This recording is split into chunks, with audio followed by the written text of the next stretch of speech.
Profitez pleinement, éteignez les lumières, mettez votre casque ou vos écouteurs, fermez les yeux, relaxez-vous.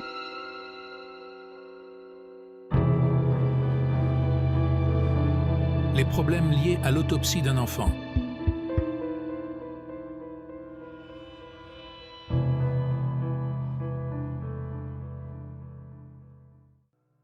Le garçon n'a que 12 ans. Je vérifie tous mes outils. Mon assistante me supplie de la laisser prendre son déjeuner. Je suis d'accord. De toute façon, elle ne vaut rien, à force de jacasser sur son TikTok. Elle ne pourrait pas supporter ça. Les autopsies d'enfants sont toujours les plus difficiles. Pas physiquement, mais psychologiquement. Les enfants ne sont pas censés mourir. Il suffit d'en ouvrir un peu trop pour que cela vous atteigne. Le pire, ce sont les parents. Ils pensent toujours que j'aurai une réponse magique. C'était une maladie très rare. Ils ont été empoisonnés. Ils veulent que je les aide à tourner la page. Mais je pense que si votre enfant meurt, vous ne pourrez jamais changer de chapitre. J'examine le corps, et l'estomac est visiblement gonflé. Le dossier indique que le défunt s'est plaint de douleurs à l'estomac pendant des semaines avant de mourir dans son sommeil. Je fais mes incisions. C'est bien ce que je pensais. Son estomac est énorme et la cause probable de la mort est une rupture gastrique. Je retire l'estomac. Il est lourd et dur. À travers les ruptures, je peux voir quelque chose à l'intérieur. C'est peut-être vert? J'ouvre l'estomac et j'en sors. Non mais c'est une blague? Je n'en crois pas mes yeux. Je les essuie. J'ouvre le robinet et je rince ce qui est clairement une pastèque. Rendez-vous compte, une putain de pastèque. Quel genre de perversion est-ce là? Je ne le croirais pas si ce n'était pas devant moi. Mon esprit s'emballe. Des OGM? Ou un horrible engrais? Le gamin a dû avaler une graine mutante qui a pris racine dans son estomac. La pastèque est d'un vert éclatant. Elle est si mûre qu'on peut la sentir. On a l'impression que de l'eau coule à l'intérieur. Juteuse. Je pense au meurtre. Imaginez, tout ce que j'ai à faire, c'est de l'ouvrir et de prendre quelques graines. Je fais manger la graine à qui je veux et son estomac finit par se rompre, ce qui le tue. Le policier qui me donne des contraventions, mon ex-femme, etc. Si vous y mettiez du vôtre, et si vous saviez que vous pouviez vous en tirer, ne tueriez-vous pas quelques personnes? Je vais peut-être commencer par mon imbécile d'assistante. Je saisis mon meilleur scalpel et commence à fendre la couenne. Elle est épaisse comme du cuir. Le jus est épais, d'un rouge profond, comme du sirop de maïs avec du bon vin rouge. Pour finir, je la fends en deux.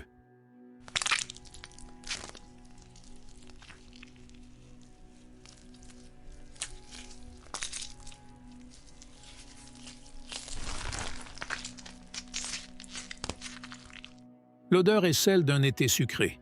Le fruit brille. La viande m'appelle. Il faut que je prenne une bouchée. Je ferai attention à ne pas recracher les pépins.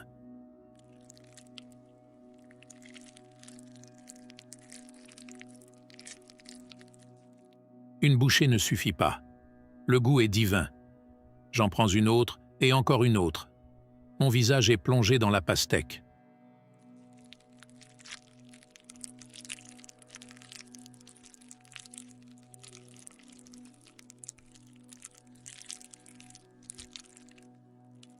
Je ne me soucie même pas de la porte qui s'ouvre, ni de ma stupide assistante qui compose un numéro de téléphone. Il faut que je mange l'autre moitié.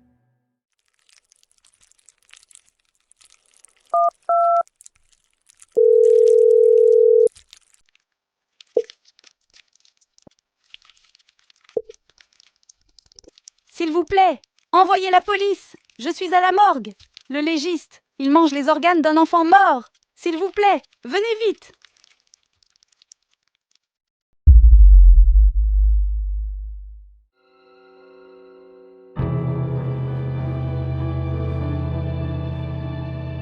Toundra.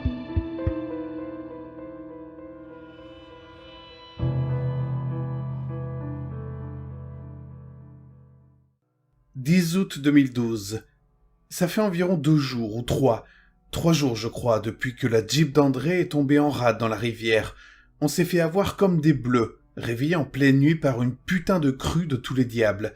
On a réussi à sortir la Jeep sur le bord, mais impossible de la redémarrer. Pour l'instant, on est principalement resté à l'intérieur à se peler les miches comme pas possible. On a pas mal de bouffe, mais faudrait pas s'éterniser ici non plus. Ces mots ne sont pas mon testament, loin de là. Je dis ça plutôt pour me souvenir de cette aventure. Ouais, c'est le mot, aventure.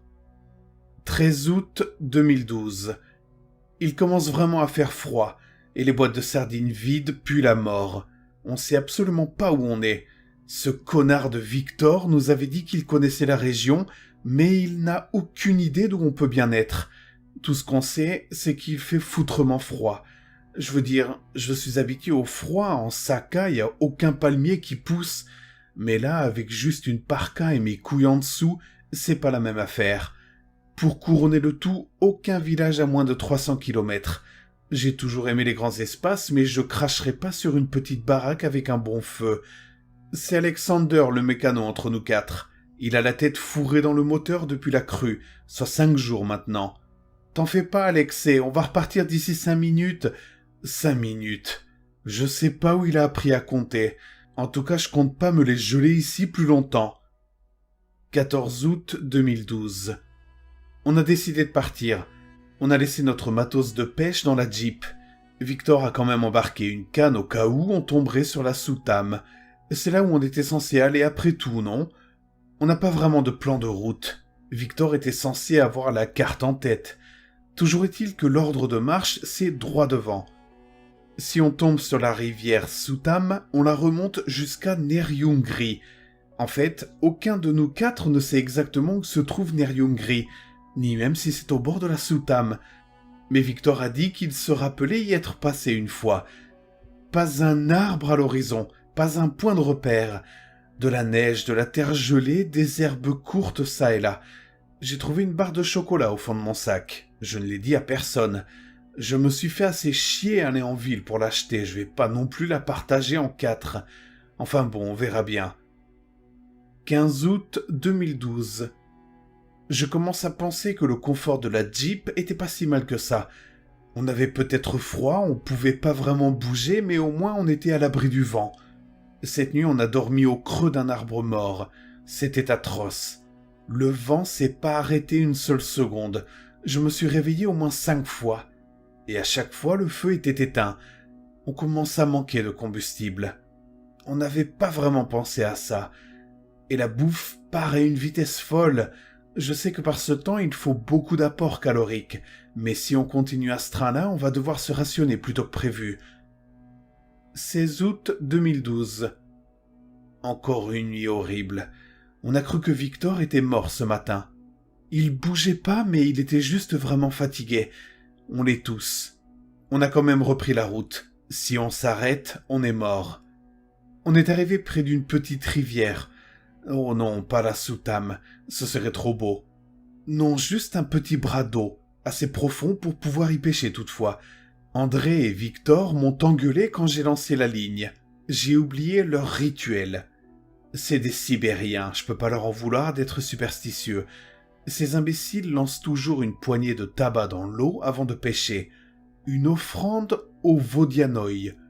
Mais t'avis que si leur Vodianoi voulait vraiment s'en fumer une, ils préféreraient avoir du tabac sec. Et puis de toute façon, j'ai oublié mon tabac dans la Jeep d'André. En tout cas, j'ai ramené 2 truites, et ils étaient bien contents de les bouffer. On reprend la route demain.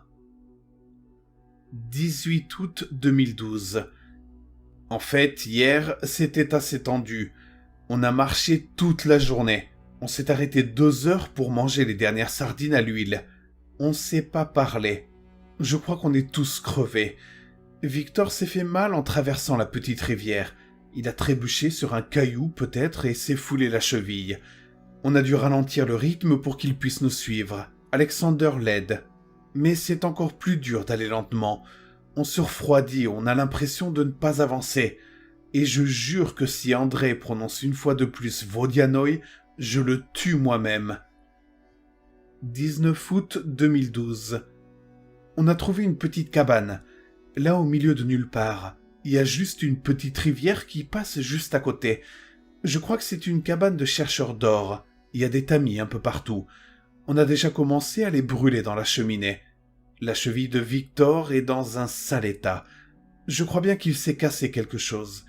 En tout cas, cette cabane est une bénédiction. 24 septembre 2012. Ne pas désespérer, ne pas désespérer. La température est de plus en plus basse et on n'a quasiment plus rien pour entretenir le feu. On a commencé à arracher le plancher et on pose nos culs sur de la terre froide. On n'a presque plus de bouffe. J'ai plus rien pêché depuis plus de 2 semaines. Victor ne bouge quasiment plus, si ce n'est pour aller pisser dehors. Son pied est complètement noir. Il se plaignait beaucoup de la douleur au début, mais maintenant il ne sent plus rien quand on le pique sous le pied. Je n'osais pas le dire, mais je crois qu'il n'en a plus pour longtemps. 26 septembre 2012. Alexander m'a réveillé en pleine nuit. Il a vu Victor discuter avec quelqu'un au bord de la rivière. Moi, j'ai rien vu. Je crois qu'il commence à devenir complètement fou. C'est ça, ou alors il se fout de ma gueule. Ce matin, Victor m'a dit qu'il était bien sorti pisser pendant la nuit, mais il s'est endormi avant que je puisse lui poser plus de questions. 27 septembre 2012. Victor est mort. 29 septembre 2012. Alexander et André se sont battus ce matin. André n'arrêtait pas de dire que Victor est mort par ma faute, que c'est le Vodianoi qui l'a tué. Alexander lui a décoché une droite, sans un mot. André a été surpris. Ils se sont regardés et André lui a sauté dessus. On aurait dit des bêtes. Je n'ai rien fait pour les séparer, pour une fois qu'il se passe quelque chose. 30 septembre 2012. On a mis le corps de Victor dans la neige dehors pour le conserver. Si on vient nous chercher, je pense que sa mère aimerait récupérer son corps. André ne nous a pas décroché un mot, ni à moi, ni à Alexander. Il reste dans son coin à faire des prières. Foutu sibérien. Résultat, c'est moi qui récolte la neige pour boire et qui décroche le plancher, pendant qu'Alexander essaie de pêcher quelque chose. 13 octobre 2012. Je crois que je perds la tête. En me réveillant ce matin, j'aurais juré avoir vu bouger Victor. Rien de flagrant, mais un petit mouvement.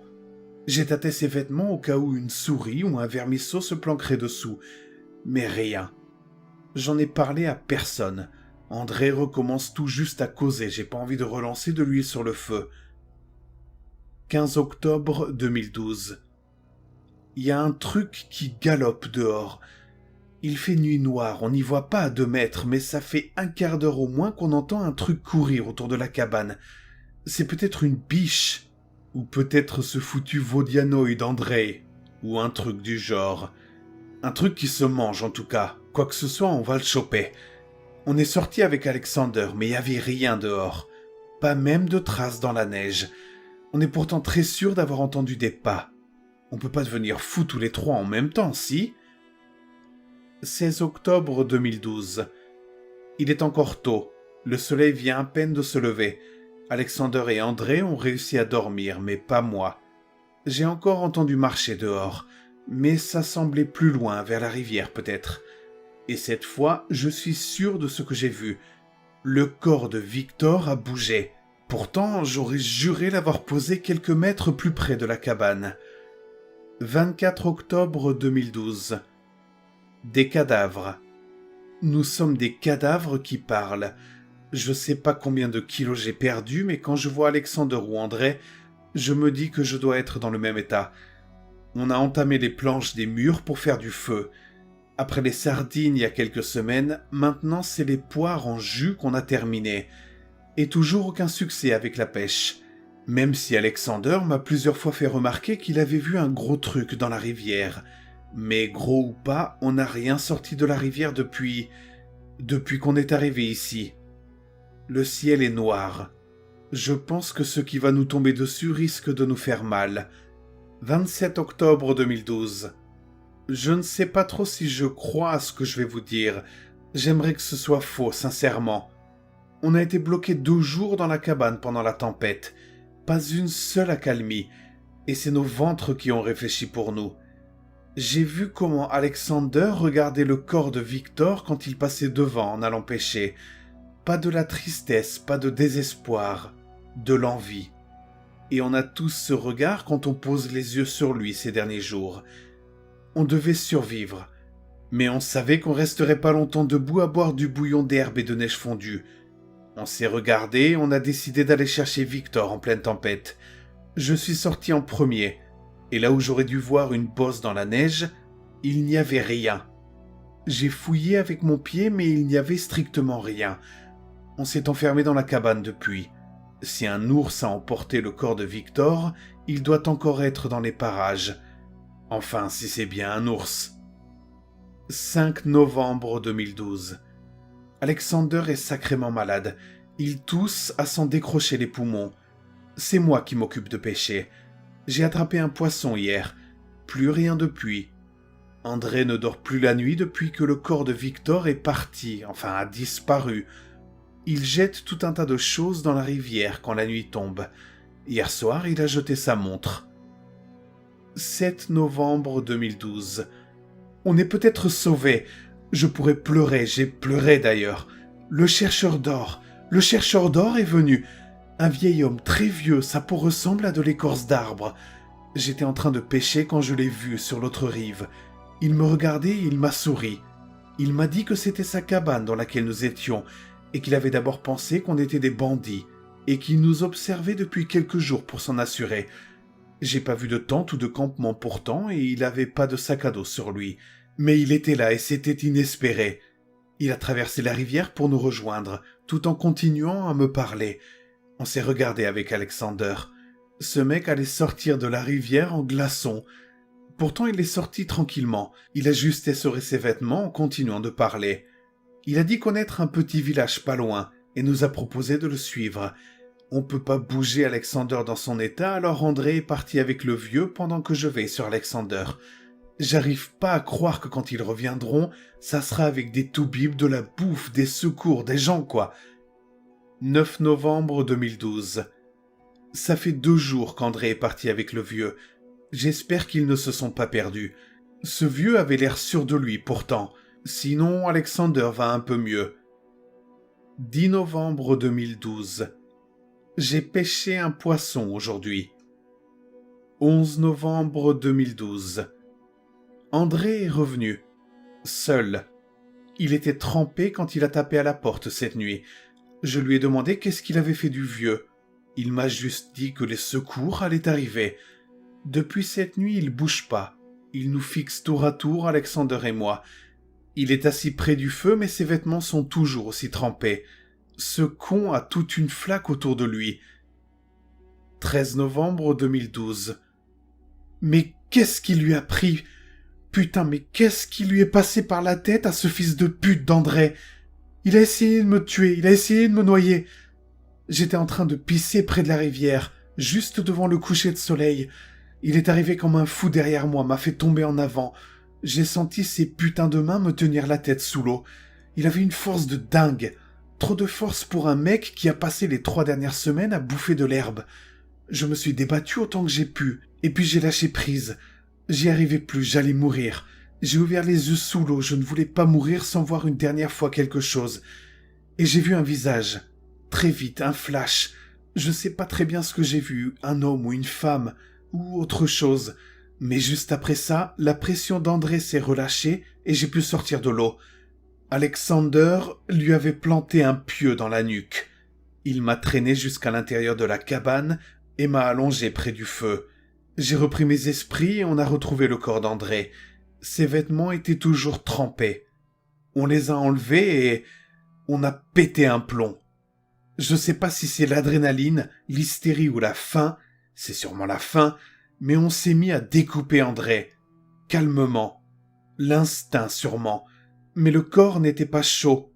Au toucher, on aurait dit qu'il était mort depuis quelques heures. Ça nous a pas arrêtés. On s'est regardé coupablement et on a mis sa viande à cuire. 15 novembre 2012. J'essaie de ne pas penser à ce que je mange. Je vomirai, je pense. Alexander fait pareil. Je le vois lever les yeux au ciel quand il avale. 16 novembre 2012. Quelque chose a tapé violemment à la porte cette nuit. On s'est réveillé en sursaut. On s'est pas rendormi après. 17 novembre 2012. C'était encore pire cette nuit. J'ai cru que les murs allaient tomber. Grognements, coups dans les murs, traces de pas dans la neige. Faut qu'on se tire. Vers où je sais pas, mais on doit pas rester ici. Alexander me dit qu'on devrait arrêter de manger André. Il pense que c'est lié d'une certaine manière. C'est un peu tard, il ne reste pas grand-chose de lui. 18 novembre 2012. On part. La température a encore chuté, et la neige nous arrive jusqu'aux genoux. On sait pas vraiment où on va aller, mais je préfère mourir en tentant de m'en sortir que de rester ici avec ces choses. J'aurais juré avoir vu le vieux chercheur d'or ce matin, en regardant par la fenêtre, du coin de l'œil. Je nous souhaite bonne chance. Personne ne le fera pour nous.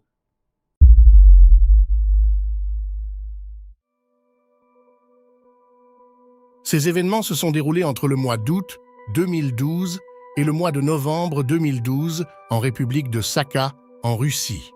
Les journaux ont beaucoup relayé la nouvelle, mais ont occulté certains détails. Peut-être même que vous en avez entendu parler.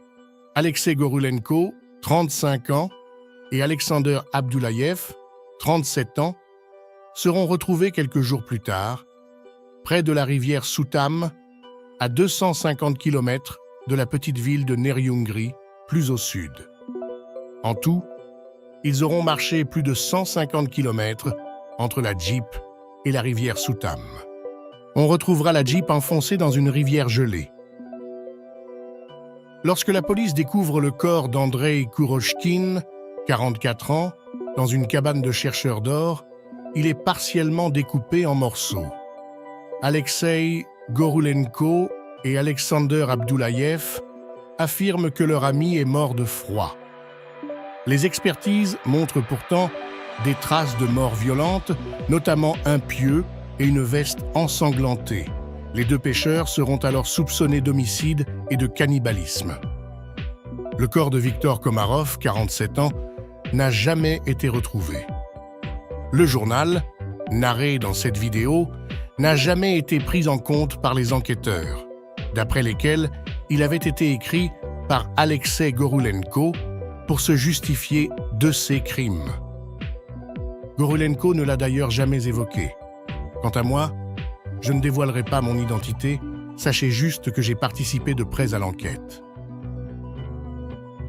Peu de temps après leur retour, Alexei Gorulenko et Alexander Abdoulayev se sont enfuis de l'hôpital dans lequel ils étaient soignés.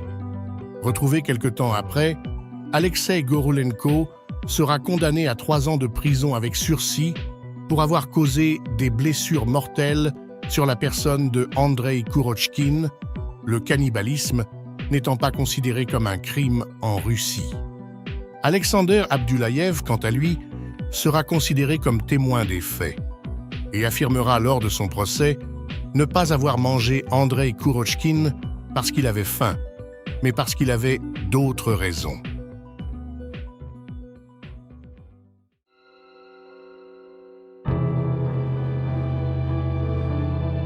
La fille au marteau a ruiné ma vie.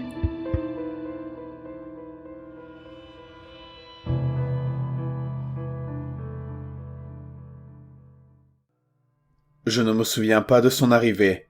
Je ne me souviens pas du moment où elle est entrée dans ma vie et a commencé à faire régner la terreur.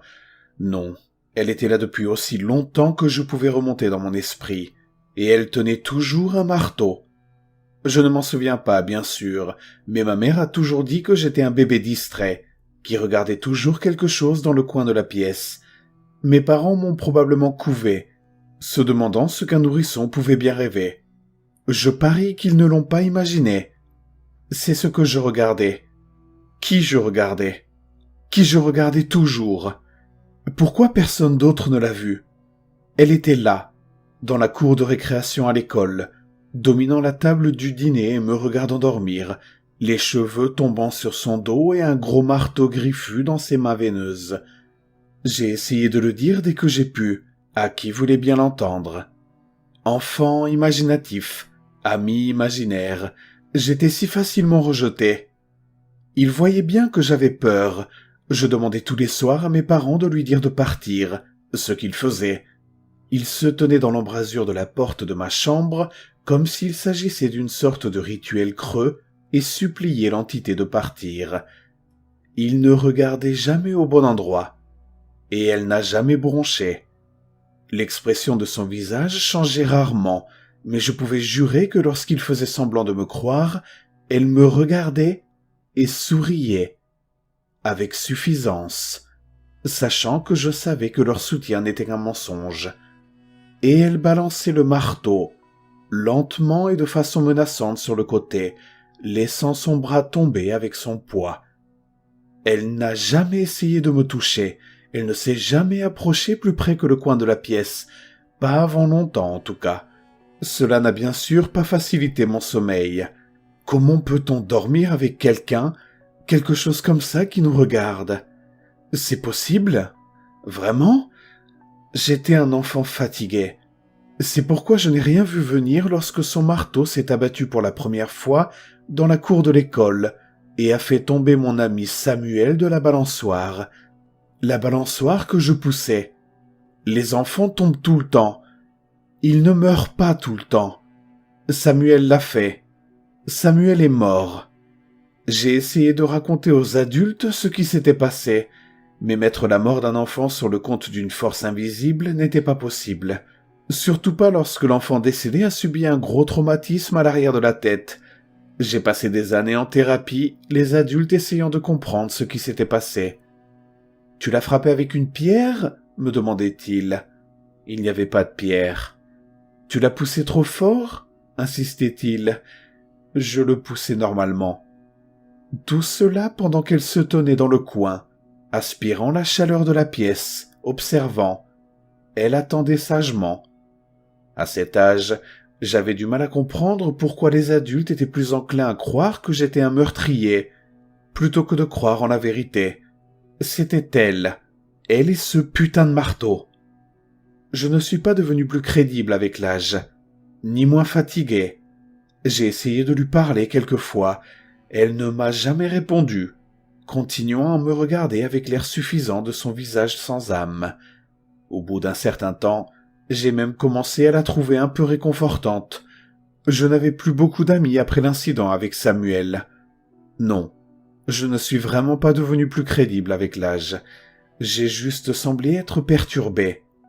Les meurtriers n'ont pas d'amis. Ils ne devraient pas. Je n'aurais pas dû avoir d'amis. J'ai appris ma leçon. J'avais 15 ans quand le marteau est tombé pour la deuxième fois. Cette fois-ci, il a frappé bien plus fort qu'avec Samuel. Mélanie. C'était son nom. Mon premier amour, mon premier baiser, ma première expérience sexuelle. Un rite de passage détruit. Je n'ai jamais parlé à Mélanie d'elle et du marteau. Je me suis plutôt délecté de cette distraction, absorbant chaque parcelle de soleil qui accompagnait mon bel amour.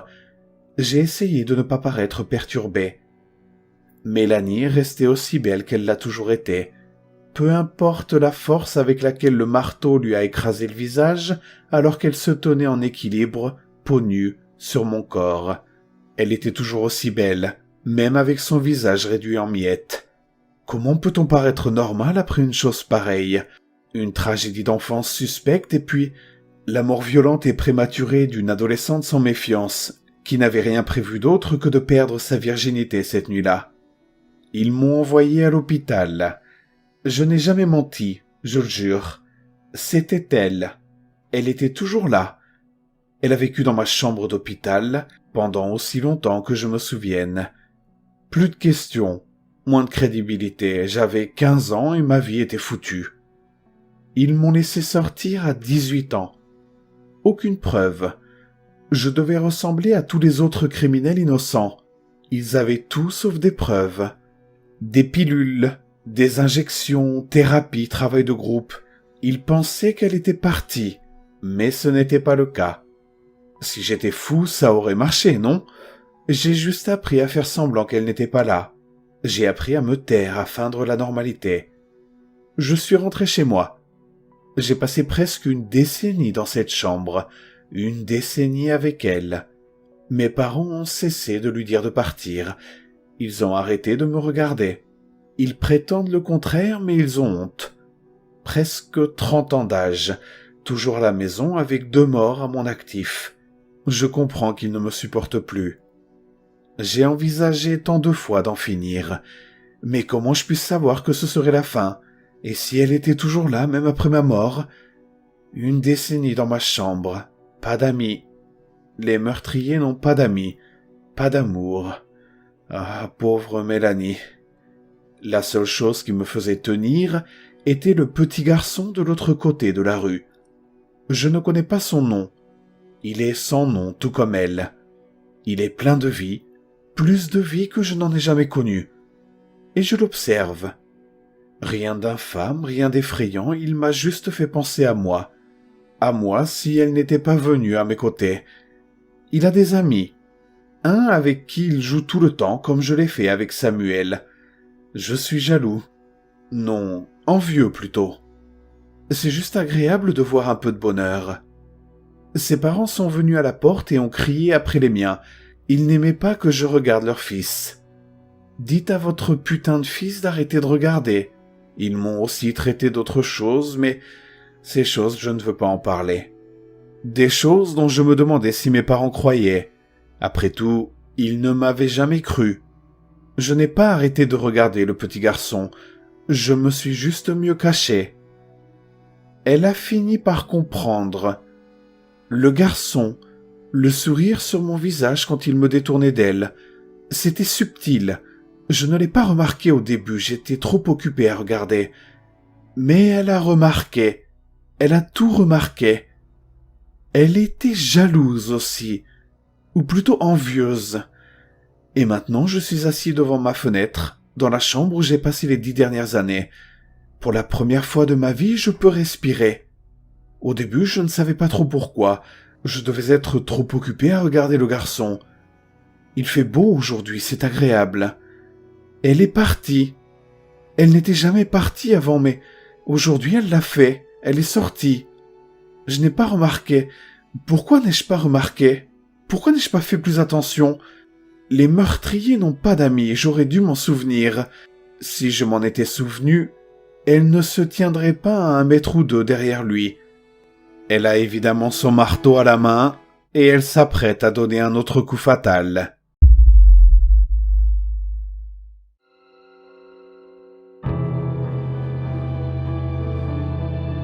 Mon voisin dans l'avion. Est-il vraiment mort?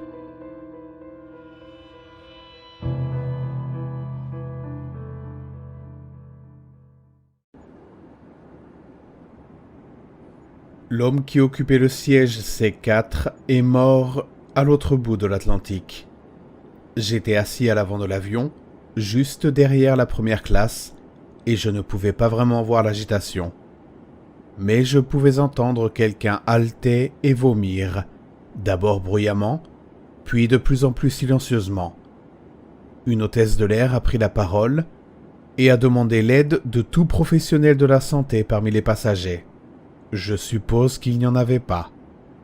Au bout de quelques minutes, les bruits de l'homme se sont transformés en une sorte de gargouillis, puis en silence, et c'était fini.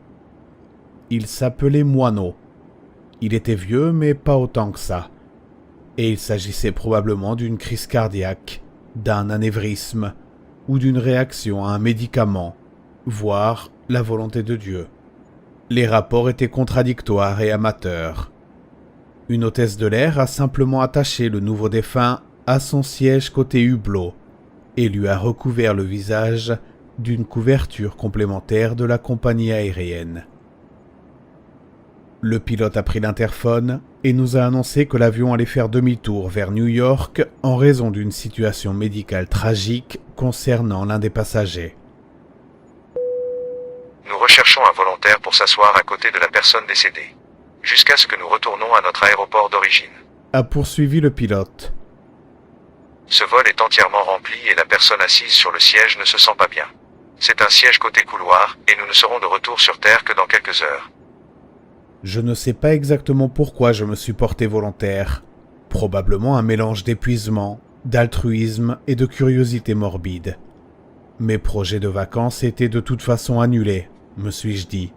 Alors pourquoi ne pas prendre le siège le plus intéressant de l'avion? L'hôtesse de l'air m'a remercié abondamment, de même qu'un adolescent à l'air mal à l'aise qui occupait mon siège d'origine. J'ai pris mon sac à dos et je me suis traîné dans l'allée jusqu'à la dernière rangée de l'avion.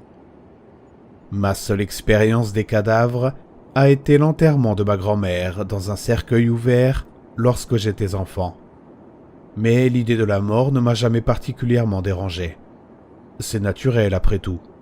Cela dit, j'admets que j'ai remis ma décision en question dès que j'ai vu mon nouveau voisin de siège. Monsieur Moineau était assis bien droit entre le hublot et moi, attaché autour de la taille, avec une couverture en polaire bleu couvrant son torse et sa tête. La couverture ne couvrait pas ses mains, qui étaient posées sur ses genoux au-dessus de sa ceinture de sécurité, placée ainsi par une hôtesse de l'air en signe de respect, je suppose. Les doigts pâles de Moineau étaient tordus en griffes qui trahissaient l'agonie de sa mort. Je ne pouvais pas regarder ses mains sans imaginer à quoi ressemblait son visage sous la couverture. J'ai pensé à demander une deuxième couverture, mais l'équipage était encore occupé à calmer les autres passagers et à préparer notre demi-tour au-dessus de l'océan Atlantique. J'ai donc essayé d'oublier mon malaise, j'ai fermé les yeux et j'ai dormi. Des heures ou des minutes plus tard, je ne sais pas, au milieu des turbulences. Les lumières de la cabine étaient éteintes et la plupart des passagers autour de moi semblaient dormir. J'ai regardé par le hublot en essayant de ne pas regarder Moineau, et je n'ai vu que le noir uniforme de la nuit. J'ai imaginé l'océan à des kilomètres au-dessus de nous, sans lumière et froid. Cette pensée m'a troublé, et j'ai tendu la main vers Moineau pour fermer le store de la fenêtre. Puis je me suis arrêté. Le store n'était-il pas fermé lorsque je me suis assis? Je me suis rendu compte qu'il y avait quelque chose d'anormal dans cette scène. La posture de Moineau avait changé pendant que je dormais. Il me fallut quelques secondes pour l'identifier. Ses mains noueuses étaient restées sur ses genoux. Il était toujours ceinturé à la taille et la couverture enveloppait toujours le haut de son corps. Mais le tissu semblait s'être déformé, comme s'il s'était agité. Très lentement, tout en sachant que c'était insensé et que je ne pouvais pas m'en empêcher, j'ai soulevé un coin de la couverture. J'ai découvert sa chemise, que le personnel de bord avait déboutonnée en essayant de le sauver. Une tache de peau bleu-gris avec des poils blancs au niveau du torse en ressortait. J'ai soulevé la couverture. Son col était moucheté de sang séché. Je me souviens de son terrible allaitement. Finalement, j'ai retiré entièrement la couverture et j'ai étouffé un cri. La tête de Moineau était détournée de moi, exactement comme s'il s'était tourné pour regarder par la fenêtre. Je voyais son visage se refléter dans le plexiglas.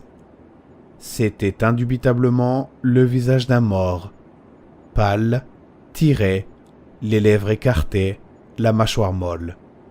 Il n'y avait pas de vie en lui, sauf ses yeux. Il bougeait. J'ai regardé le reflet pendant une demi-minute et j'en suis sûr. Au centre de ce masque de mort, 2 pupilles clignotent d'avant en arrière, comme si elles suivaient quelque chose dans le ciel. Une voix à côté de moi m'a interrompu en me demandant qu'est-ce que je faisais. Je me suis retourné et j'ai vu la femme assise de l'autre côté de l'allée qui me regardait, non pas tant avec crainte qu'avec dégoût. Elle m'a demandé de le couvrir et de le laisser tranquille. « Je crois qu'il a bougé !» ai-je balbutié. « Ses yeux, je pense qu'il n'est peut-être pas vraiment... » Mais je n'ai pas pu finir la phrase, c'était trop fou. Et je n'ai pas eu à le faire, car à ce moment-là, mon estomac a chuté de 3 mètres. en même temps que tout ce qui se trouvait dans l'avion. Des tasses à café et des sacs à main ont claqué contre le plafond. Un homme près de la section de première classe a failli tomber de son siège. J'ai entendu les voyants d'appel s'éteindre dans tout l'avion, les passagers étant réveillés en sursaut par la panique et la confusion. Les passagers sont priés de s'asseoir, de boucler leur ceinture et d'attacher tous les objets qui traînent. Déclare le pilote sur le haut-parleur, qui semble lui-même ébranlé. Les conditions météorologiques le long de notre trajectoire de vol sont claires et aucun avion dans la région ne signale de turbulence. Je ne suis donc pas sûr de ce que c'est, mais nous devrions les traverser d'ici peu. Alors même qu'il parlait, les légères secousses que j'avais ressenties depuis mon réveil sont devenues nettement plus violentes. La femme de l'autre côté de l'allée a commencé à chercher sa ceinture de sécurité, sans plus prêter attention à moi ou à Moineau. Je me suis forcé à le regarder de nouveau. La secousse a dû le faire basculer vers l'avant au niveau de la taille, sa tête heurtant le siège devant lui. Mais le visage de Moineau était toujours tourné vers la fenêtre. Son cou était tordu à un angle si aigu que j'ai craint qu'il ne se soit brisé. Je regarde à nouveau ses mains et la pâleur de sa peau. 3 hôtesses de l'air et une douzaine de passagers avaient assisté à la mort de cet homme, et je ne pouvais pas rationnellement imaginer qu'il s'était trompé. Et pourtant, dans le reflet du hublot, ses yeux allaient de gauche à droite, de droite à gauche. J'avais entendu dire que d'étranges réflexes se déclenchaient parfois après la mort.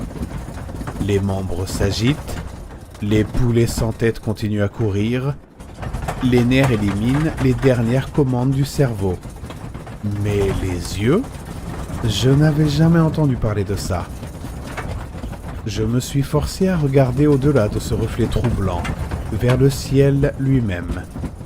Il faisait toujours nuit, sans lune et sans nuages, mais l'atmosphère semblait avoir pris une teinte étrange. Un vert très foncé, comme un brouillard de soupe de bois. J'ai cru apercevoir de vagues formes tourbillonnant dans le brouillard, mais il s'agissait peut-être d'une illusion d'optique. J'avais désespérément envie d'être ailleurs à ce moment-là, mais le reste de la cabine était en plein pandémonium. Les hôtesses de l'air se précipitaient dans les allées, s'occupant des blessures et des contusions, tout en trébuchant et en titubant. L'avion entier tremblait comme un tonneau descendant les rapides. Une série de secousses a fait osciller le haut du corps de Moineau d'avant en arrière comme un pendule à l'envers. Il a été projeté en arrière dans son siège, puis sur le côté, contre moi. Une sensation horrible que je n'oublierai jamais.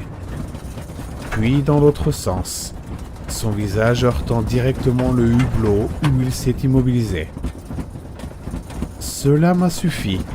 J'ai détaché ma ceinture, j'ai sauté de mon siège et je me suis enfermé dans les toilettes situées juste derrière moi. Je préfère rester enfermé dans les toilettes pour le reste de ce vol infernal plutôt que de passer une minute de plus assis aux côtés de M. Moineau. Ce plan a fonctionné pendant une demi-heure environ. J'ai appuyé mes 2 bras contre les murs des WC et j'ai écouté le carillon des boutons d'appel des hôtesses de l'air, le gémissement des réacteurs et le grondement du ciel. J'ai finalement réussi à me calmer en visualisant la ligne d'horizon de New York, la piste d'atterrissage de JFK, une descente calme. Mais j'ai imaginé le hublot de Moineau, son visage plaqué contre la vitre comme celui d'un petit garçon, ses yeux morts scrutant la nuit. La voix désincarnée du capitaine m'a rappelé à la réalité. Il avait l'air carrément effrayé maintenant, et la sonorisation ne cessait de se couper. Point condition météorologique extrêmement anormale. Tout le monde doit être en position d'urgence sur son siège. Immédiatement. Si nous dépressurisons. Les turbulences se sont arrêtées pendant 4 ou 5 secondes. Puis, soudain, J'ai eu l'impression d'être à l'intérieur d'une machine à laver. J'ai rebondi contre les murs des WC, j'ai atterri sur le sol et j'ai à peine réussi à ouvrir la porte et à me mettre à quatre pattes dans le couloir. Les 3 hôtesses de l'air sont à terre, étendues sur le dos et le ventre entre les sièges. Certains des coffres à bagages se sont ouverts et ont projeté des bagages à l'extérieur. De nombreux passagers pleuraient. Quelques-uns priaient. Et pendant tout ce temps, l'avion n'arrêtait pas de trembler. J'ai entendu une série de petits coups au-dessus de ma tête et j'ai senti quelque chose d'humide sur ma joue. Toutes les canettes de soda avaient explosé. J'ai grimpé dans mon siège et je me suis attaché, ayant brièvement oublié Moineau dans ma terreur. Mais il était toujours sur son siège, faisant des allers-retours comme un mât dans un ouragan, donnant un coup de tête si fort à la fenêtre que je pouvais voir le plexiglas se gonfler et rebondir à chaque fois. J'ai commencé à craindre qu'il ne casse la fenêtre, bien que cela soit censé être impossible. Alors j'ai surmonté mon dégoût et je l'ai attrapé par les épaules. Mais je n'ai pas pu le retenir. Encore et encore, sa tête a heurté la vitre. J'ai commencé à craindre que ce ne soit simplement pas le mouvement de l'avion qui les contraint. Personne d'autre dans l'avion ne regardait ce qui se passait. Certains passagers s'étaient mobilisés et essayaient de tirer les hôtesses de l'air blessées hors de l'allée. D'autres chuchotaient des messages d'adieu dans leur téléphone. J'ai entendu quelque chose craquer à côté de moi et j'ai espéré désespérément qu'il s'agissait du crâne de Moineau et non du hublot.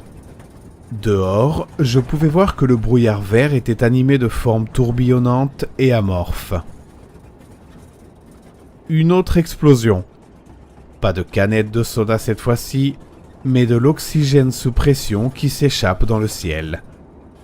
Moineau avait réussi à briser les 2 vitres d'un seul coup.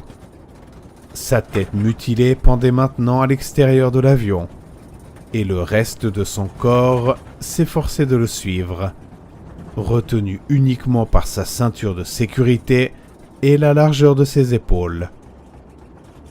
Une alarme s'est alors déclenchée dans la cabine et une jungle de masques à oxygène est tombée des plafonds. J'ai immédiatement mis le mien, mais j'ai entendu d'autres personnes crier. Certains passagers essayaient désespérément de mettre des masques sur l'équipage inconscient. Mais l'avion tremblait plus violemment que jamais, et des débris volaient dans les allées vers ma rangée, vers le trou qu'un homme mort avait fait dans l'avion. Brèche dans la cabine. Dit le pilote. Oxygène de secours limité. J'essaie donc de descendre à une altitude de sécurité. Mais c'est difficile à faire dans cette tempête, ou quoi que ce soit. Que Dieu soit avec nous. Une fois que je me suis assuré que je pouvais respirer, et que je ne risquais pas d'être moi-même aspiré, j'ai jeté un dernier coup d'œil à Moineau. Sa tête avait peut-être été arrachée à l'extérieur de la fenêtre, car tout ce que je pouvais voir, c'était le reste de son corps. J'ai revu ses yeux qui avaient vu quelque chose dans le ciel que personne d'autre n'avait vu, que nous ne pouvions pas voir, nous vivants, alors même que cela menaçait de faire voler l'avion en éclats. Il y avait un lien entre ces événements que je ne comprendrais peut-être jamais. Mais même sans comprendre, je pouvais faire le dernier geste dont je disposais. Je me suis penché sur les genoux de Moineau. J'ai soulevé une de ses mains froides et griffues et j'ai détaché sa ceinture de sécurité. Il y a eu un bruit de craquement intolérable lorsque, je suppose, ses épaules ont été comprimées et écrasées pour s'adapter au cadre de la fenêtre. Et puis, en une fraction de seconde, il a disparu par la fenêtre dans la nuit. Un vieil homme pâle tombant à la renverse vers l'océan noir. Quoi que tu aies vu là-bas, ce que tu cherchais, va le chercher et laisse-nous tranquilles. et je chuchotais. Le brouillard vert s'est levé quelques minutes plus tard, et l'avion est descendu jusqu'à ce qu'il soit possible de respirer sans masque. Moins d'1 heure plus tard, j'ai vraiment vu la piste d'atterrissage de JFK. Un escadron entier de policiers et d'ambulances nous a accueillis pendant la descente. Les hôtesses de l'air et plusieurs passagers ont dû être hospitalisés, mais à ma connaissance, personne n'a été gravement blessé. Les enquêteurs fédéraux ont finalement conclu que nous avions traversé une anomalie météorologique localisée, dont aucun autre avion n'avait été témoin cette nuit-là. Une sorte de débris a dû voler là-haut avec nous et s'envoler par le hublot du C4. Voici un extrait du rapport. Cet événement a entraîné une perte soudaine de pression dans la cabine, au cours de laquelle le corps d'un passager décédé plus tôt à la suite d'une urgence médicale sans rapport avec l'accident a été éjecté de l'avion. Je m'attendais à ce que les médias en parlent beaucoup plus, mais je suppose qu'en fin de compte, il s'agit simplement d'un fait divers. La compagnie aérienne n'avait aucun intérêt à médiatiser l'incident, et les passagers n'avaient aucune envie de le revivre. Pour la plupart des passagers, il s'agissait simplement d'une tragédie étrange, suivie d'un accident évité de justesse, et tout est bien qui finit bien. Je suis le seul à rêver toute ma vie des yeux de moineaux et de ce qu'ils ont vu sur le chemin de l'océan.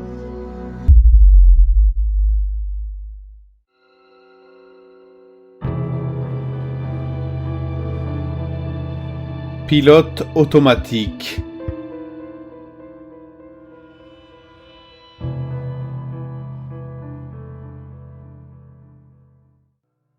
Avez-vous déjà oublié votre téléphone ? Quand vous êtes-vous rendu compte que vous l'aviez oublié ?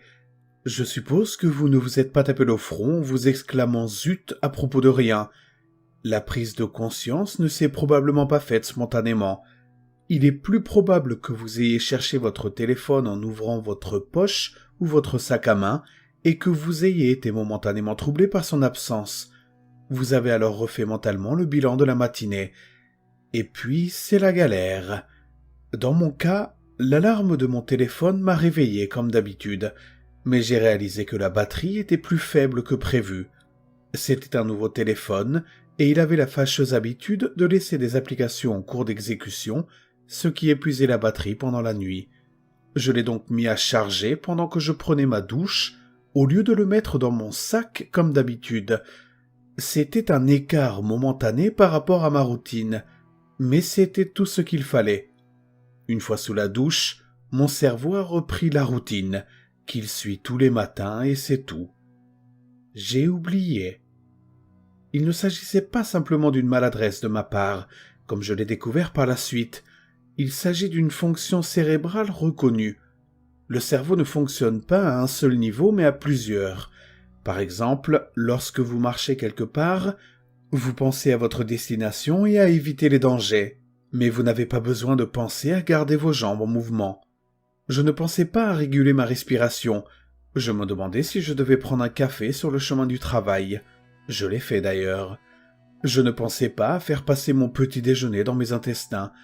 Je me demandais si j'allais finir à temps pour aller chercher ma fille Émilie à la crèche après le travail, ou si j'allais encore devoir payer des frais de retard. Il y a une partie du cerveau qui s'occupe de la routine, afin que le reste du cerveau puisse penser à d'autres choses. Pensez-y. Pensez à votre dernier trajet. De quoi vous souvenez-vous ? Probablement de peu de choses, voire de rien du tout.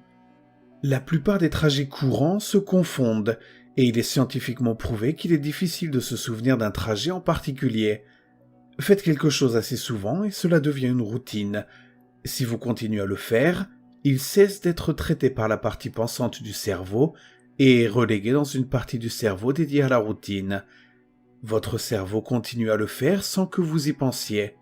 Bientôt, vous pensez à votre itinéraire pour vous rendre au travail autant que vous pensez à garder vos jambes en mouvement lorsque vous marchez. En d'autres termes, pas du tout. La plupart des gens appellent ça le pilotage automatique. Mais ce n'est pas sans danger.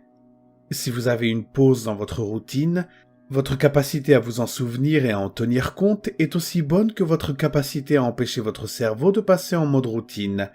Ma capacité à me souvenir que mon téléphone est sur le comptoir est aussi fiable que ma capacité à empêcher mon cerveau d'entrer en mode routine matinale, ce qui signifierait que mon téléphone est en fait dans mon sac.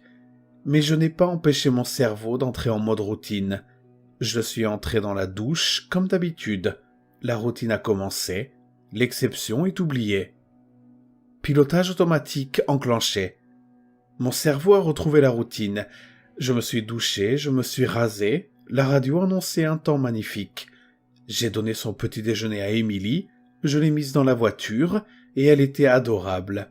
Elle se plaignait du méchant soleil du matin qui l'aveuglait, disant que cela l'empêchait de dormir un peu sur le chemin de la crèche. Bref, c'était la routine. Peu importe que mon téléphone soit sur le comptoir, en train de se recharger silencieusement. Mon cerveau était déjà dans la routine, et dans la routine, mon téléphone est dans mon sac. Voilà pourquoi j'ai oublié mon téléphone. Ce n'est pas de la maladresse, ce n'est pas de la négligence, ce n'est rien d'autre que mon cerveau qui entre dans le mode routine et qui écrase l'exception. Le pilotage automatique s'est enclenché. Je suis parti au travail, il fait déjà une chaleur étouffante. Le méchant soleil, comme dit Émilie, brûlait déjà avant que mon téléphone, traîtreusement absent, ne me réveille. Le volant était brûlant au toucher lorsque je me suis assis. Je crois que j'ai entendu Émilie se déplacer derrière le siège du conducteur pour se mettre à l'abri de l'éblouissement. Mais je me suis mis au travail. J'ai remis mon rapport, j'ai assisté à la réunion du matin. Ce n'est que lorsque j'ai pris une rapide pause café et que j'ai voulu attraper mon téléphone que l'illusion a volé en éclats. J'ai fait un retour en arrière mental. Je me suis souvenu de la batterie mourante. Je me suis souvenu de l'avoir mis à charger. Je me suis souvenu de l'avoir laissé sur le comptoir. Mon téléphone était sur le comptoir. Le pilote automatique s'est désengagé. C'est là encore que réside le danger. Tant que vous n'avez pas ce moment, le moment où vous attrapez votre téléphone et brisez l'illusion, cette partie du cerveau est toujours en mode routine. Elle n'a aucune raison de remettre en question l'effet de la routine. C'est pour ça qu'il s'agit d'une routine. L'usure de la répétition. Ce n'est pas comme si quelqu'un pouvait dire « Pourquoi ne t'es-tu pas souvenu de ton téléphone ? Cela ne t'est pas venu à l'esprit ? Comment as-tu pu l'oublier ?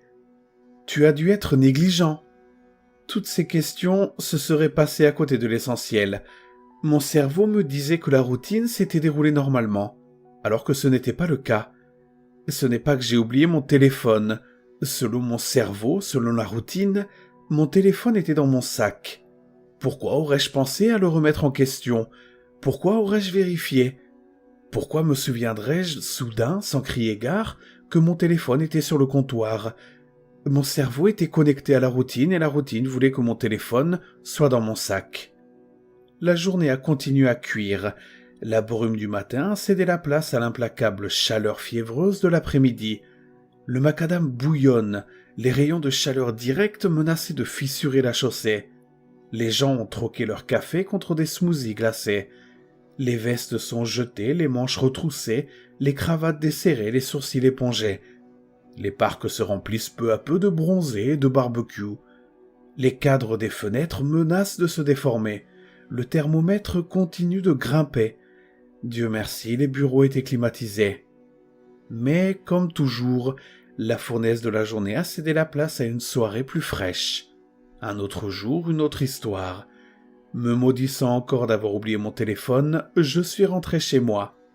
La chaleur de la journée avait cuit l'intérieur de la voiture, libérant une horrible odeur venant de quelque part. Lorsque je suis arrivé dans l'allée, les pierres crissant confortablement sous mes pneus, ma femme m'a accueilli à la porte. « Oui, Émilie ?» « Oh putain de merde !» Comme si le téléphone ne suffisait pas. Après tout, j'avais laissé Émilie à cette putain de crèche. J'ai immédiatement accéléré pour retourner à la crèche. J'arrivai à la porte et commençai à répéter mes excuses, me demandant vainement si je pourrais me soustraire à des frais de retard éventuels. J'ai vu un bout de papier collé sur la porte. En raison d'actes de vandalisme commis pendant la nuit, Veuillez utiliser la porte latérale, seulement pour aujourd'hui. » Pendant la nuit? Qu'est-ce que c'est que ça?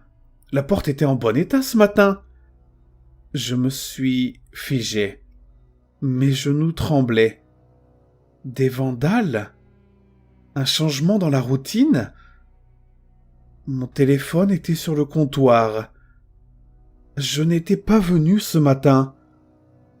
Mon téléphone était sur le comptoir. J'étais passé devant la crèche parce que je buvais mon café. Je n'avais pas déposé Émilie. Mon téléphone était sur le comptoir.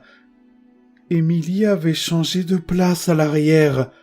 Je ne l'avais pas vue dans le miroir. Mon téléphone était sur le comptoir. Elle s'était endormie à cause du méchant soleil. Elle n'a rien dit quand je suis passé devant la crèche sans m'arrêter. Mon téléphone était sur le comptoir. Elle avait changé la routine. Émilie avait changé la routine. Mon téléphone était sur le comptoir. Elle avait changé la routine et j'avais oublié de la déposer. Mon téléphone était sur le comptoir.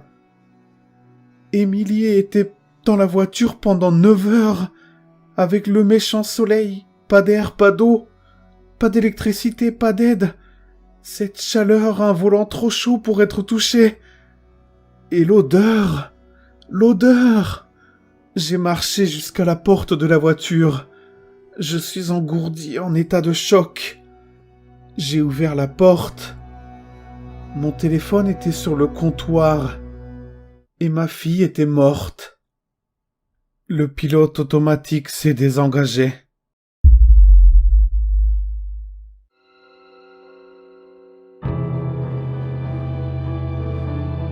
Ma mère me forçait à jouer à cache-cache.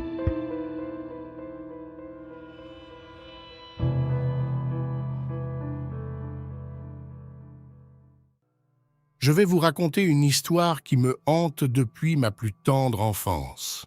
Je ne l'ai racontée à personne, mais plus on prend de l'âge, et plus on se dit qu'il faut larguer du lest et évacuer les mauvaises ondes pour partir dans l'autre monde, l'esprit serein. Cette histoire date d'il y a très longtemps. Elle fait partie de moi. Et elle me terrifie même après tant d'années. Ma mère me faisait toujours jouer à cache-cache avec elle. Il n'y avait qu'elle et moi, et nous jouions à 9 heures. Chaque fois, sans exception, elle me disait de l'ignorer pendant le jeu. Elle me disait qu'elle faisait exprès de me piéger, mais vous savez, si vous vouliez vraiment piéger quelqu'un, pourquoi lui dire quoi que ce soit? Nous avons joué dans le parc. Je pensais que c'était normal. Je savais que d'autres familles ne faisaient pas cela, mais en même temps, je pensais qu'il n'y avait rien de mal à ce que nous le fassions. Après tout, j'aimais bien le parc. La nuit, l'air était si frais, le silence régnait et les arbres semblaient plus grands que d'habitude. Elle a compté à rebours à partir de 100, me laissant largement le temps de m'enfuir. Mon esprit de compétition me poussait toujours à m'enfuir le plus loin possible. Je trouvais un espace derrière les arbres et je m'allongeais. Le parc était grand, mais d'une manière ou d'une autre, ma mère réussissait toujours à passer devant moi au moins 3 fois au cours de ces 20 minutes. Je l'entendais toujours parler en passant devant moi. Elle disait « Sors, Cédric. Cédric, s'il te plaît, sors. J'en ai assez de ce jeu stupide, Cédric.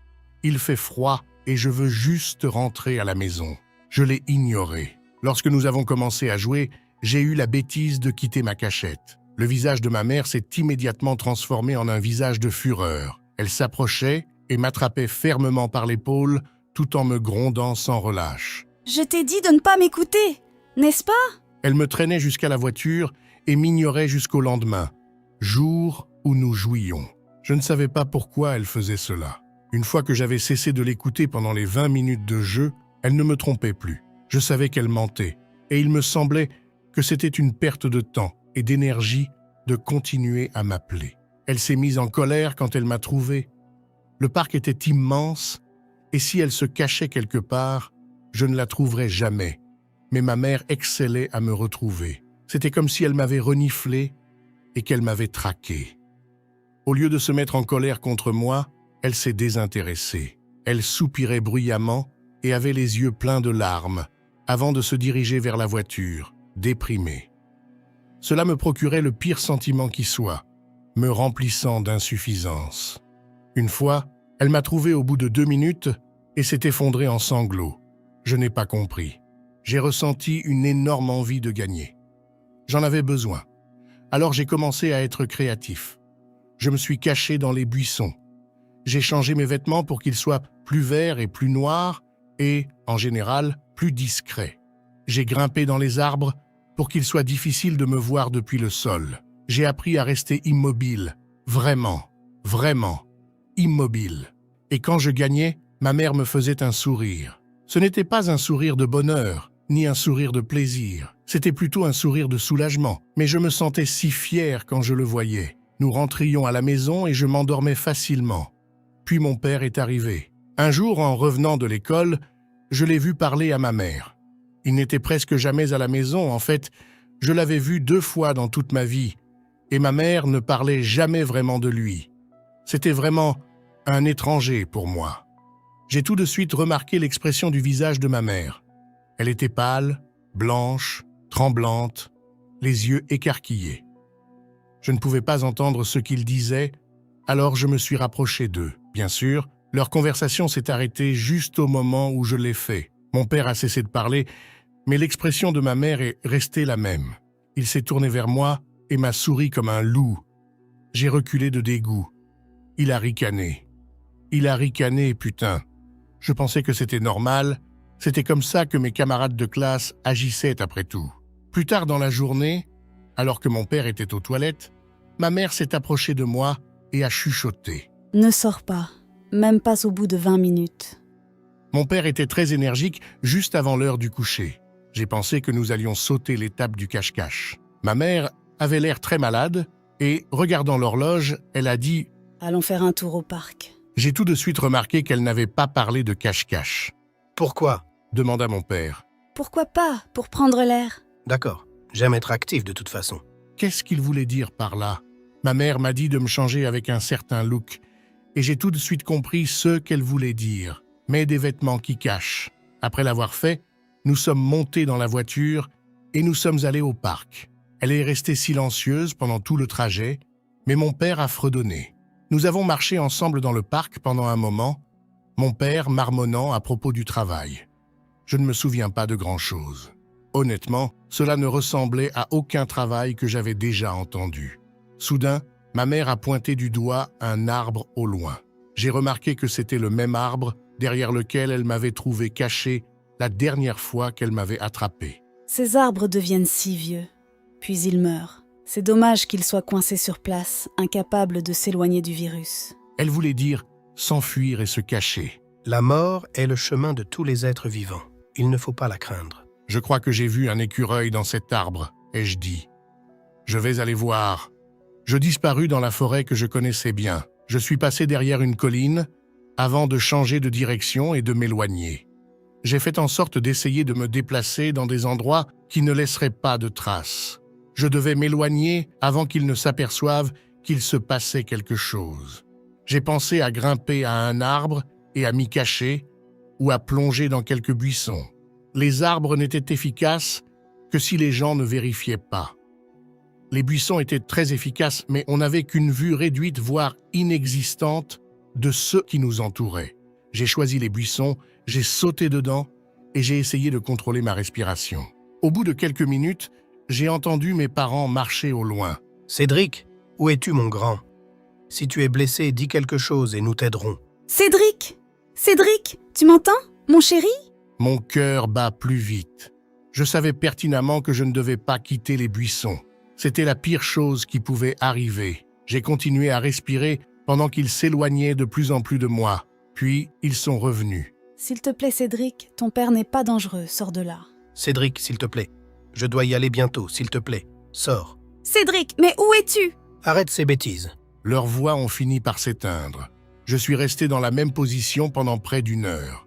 Mon corps commençait à me faire mal et je sentais des insectes ramper sur l'arrière de ma jambe. J'avais vraiment envie de quitter cette position. J'ai entendu un bruit de bâton au loin, ils venaient de derrière moi. Je n'avais pas du tout entendu leur voix, ils s'étaient arrêtés de parler. Cela me terrifia et je sentis qu'il fallait que je me retourne pour voir ce qui se passait, mais je savais que cela me trahirait. Cédric, arrête ces bêtises. Sors. Je suis resté muet. Cédric, s'il te plaît, montre-toi. Sa voix devenait de plus en plus désespérée, de plus en plus gutturale. Heureusement, elle était à ceux qui semblaient être environ 70 mètres de moi, mais elle était en train d'apparaître. Cédric, je suis fatiguée. Je veux juste rentrer à la maison, manger et dormir. Je suis resté silencieux alors que la voix se faisait plus forte. Elle s'approchait de moi. Je sais que tu es dans le coin. C'est juste un moment avant que je ne te trouve. Je vais t'écorcher, oh oui! Je commencerai par tes avant-bras et j'enlèverai ta peau avec un couteau émoussé, comme on enlève du fromage. Je parie qu'il y aura beaucoup de sang qui sortira, et des cris. Je ne pourrai pas me concentrer, mais ce n'est pas grave. Je peux toujours passer à ton autre bras. Elle s'est rapprochée. Tu n'aimeras pas ça, moi non plus. Mais je ne suis pas aussi stupide et dégoûtante que toi, Cédric. Non.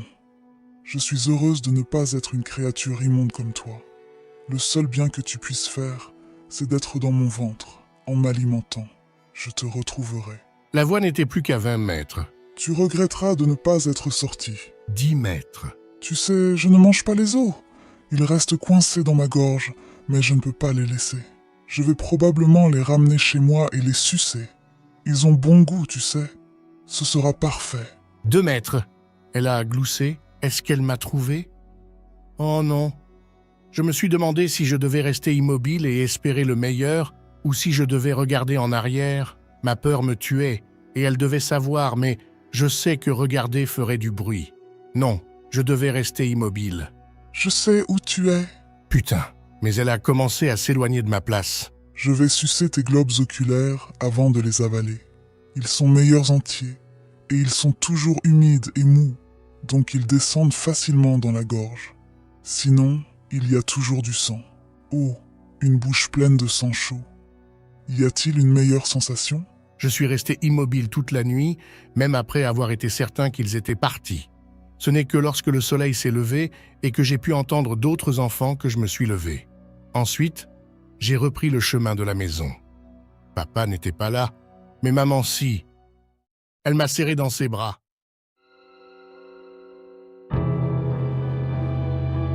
Vous souvenez-vous du nombre d'enfants que vous aviez avant le brouillard?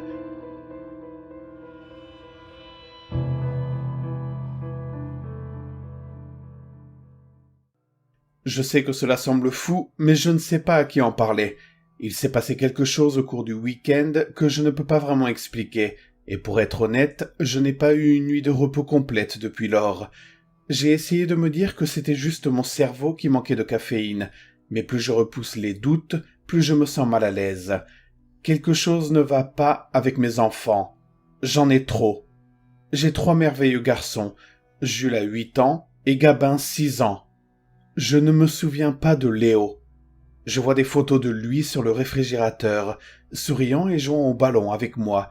Il va à la même école que ses frères aînés. C'est un enfant formidable, pour les quelques jours où je l'ai connu. Mais avant samedi, je ne me souviens pas qu'il ait fait partie de notre famille. La journée de samedi a été pour le moins étrange. Un front froid se déplaçait. Les bulletins météorologiques annonçaient de la pluie mêlée de grêle. Nous avons dû annuler l'entraînement de baseball à cause du changement de temps. Mais personne ne semblait vraiment préparé au brouillard. Nous quittions le terrain lorsque j'ai vu le brouillard arriver. Je pense qu'il venait du sud. Il était épais, à tel point que la circulation s'est arrêtée. Ma femme a essayé de sortir pour voir s'il y avait moyen de contourner le brouillard, mais personne ne pouvait voir quoi que ce soit à des kilomètres à la ronde. Il faisait très froid, plus froid que ce à quoi on pouvait s'attendre. Les garçons se plaignaient, et même si nous sommes restés dans la voiture, je ne me sentais pas à l'aise au milieu des nuages. Quelque chose ne tournait pas rond. Tout le monde le sentait, mais personne ne disait rien. Gabin et Jules se plaignaient de la situation.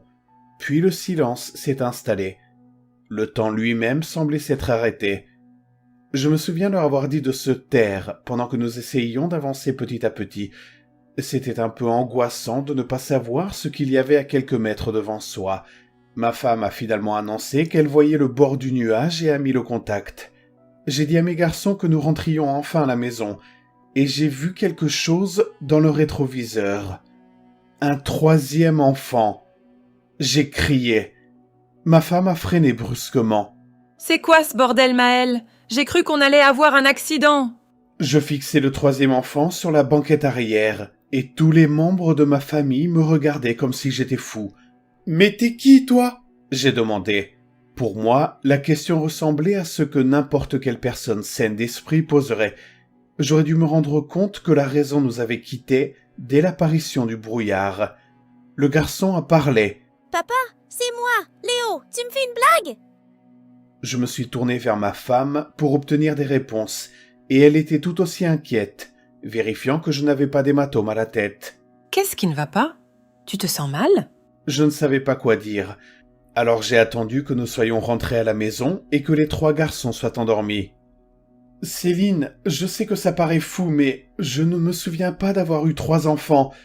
Quand nous sommes entrés dans le brouillard, je ne me souviens que de Gabin et de Jules, » lui ai-je expliqué alors que nous nous préparions à nous coucher. Ma femme n'en revenait pas. Elle m'a montré des photos de famille de nous tous. « Je pense qu'il faut prévoir une visite chez le médecin. Ce n'est pas normal. » a-t-elle dit. Mais elle ne parlait pas du 3e enfant. Elle parlait de moi. J'ai eu du mal à fermer les yeux cette nuit-là, sachant qu'un étranger dormait dans ma maison. Le pire, c'est que je me demandais si mon esprit ne me jouait pas des tours. Comment pouvais-je oublier que j'avais un 3e enfant? Ce n'est pas possible. Léo est mon fils, et je dois être en train de faire un anévrisme ou quelque chose comme ça. Cette idée m'effrayait, car rien n'offrait de solution facile. Le lendemain, nous avons envoyé les garçons à l'école et nous avons pris rendez-vous. Lorsque nous sommes arrivés à la clinique, j'étais presque convaincu que j'avais imaginé tout ce brouillard bizarre. C'est alors que j'ai entendu un jeune homme dans le hall d'entrée se disputer avec 2 enfants qui, selon lui, n'étaient pas les siens. « Je ne vous connais pas. Je me fiche de ce que dit ce médecin. Vous n'êtes pas à moi. Éloignez-vous de moi !» a-t-il lancé. Je l'ai arrêté alors qu'il s'apprêtait à franchir la porte et j'ai vu quelque chose dans ses yeux. « C'est le brouillard ?» j'ai dit. Il savait de quoi je parlais et cela me troublait encore plus. Un peu plus tard, le médecin m'a examiné et n'a rien trouvé d'anormal. Je vais vous prescrire quelques calmants pour vous aider à vous reposer. Je suis sûr que tout cela se résoudra d'ici quelques jours, a déclaré le médecin. J'ai souri, mal à l'aise, et j'ai promis de les prendre. Je ne l'ai jamais fait, je l'admets. Je voulais avoir l'esprit clair pour comprendre ce qui se passait et savoir lequel de ces enfants était vraiment réel. Mais la rencontre avec cet homme à la clinique m'a confirmé que je n'étais pas seul. D'autres personnes vivaient la même chose que moi. Je ne savais pas comment l'expliquer à ma femme, et j'avais peur qu'elle envisage de m'envoyer dans un asile si je continuais à insister. J'étais peut-être fou. Peut-être que ce sont mes enfants. Lorsqu'ils sont rentrés de l'école, je les aidais à faire leurs devoirs, et je me suis assis juste en face de Léo. Je voulais essayer de reprendre une vie normale, aussi fou que cela puisse paraître.